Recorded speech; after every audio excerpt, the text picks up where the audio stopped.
പത്തരമാറ്റിലാണെങ്കിൽ നമ്മുടെ നവ്യയോടാണെങ്കിൽ പറയുകയാണ്, എൻ്റെ മോളെ, നീ ആ അഭിയുടെ കൂടെ കൂടിക്കഴിഞ്ഞാൽ നിനക്ക് സങ്കടം മാത്രമേ ഉണ്ടാവുകയുള്ളൂ.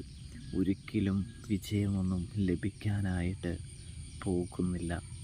അത് നീ മനസ്സിലാക്കിയാൽ നന്നായിരിക്കും എന്ന് പറയുന്നത് കാണാനായിട്ട് കഴിയും. അമ്മേ, ആവശ്യമില്ലാത്തതൊന്നും പറയണ്ട.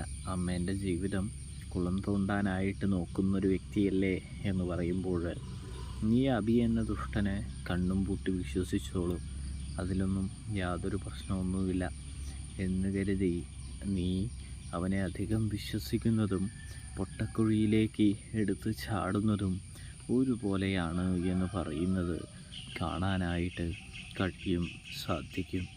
ഇതേ സമയം നവ്യ ആകെ പൊട്ടി നിൽക്കുന്നുണ്ട്, ഞെട്ടി നിൽക്കുന്നുണ്ടെന്ന്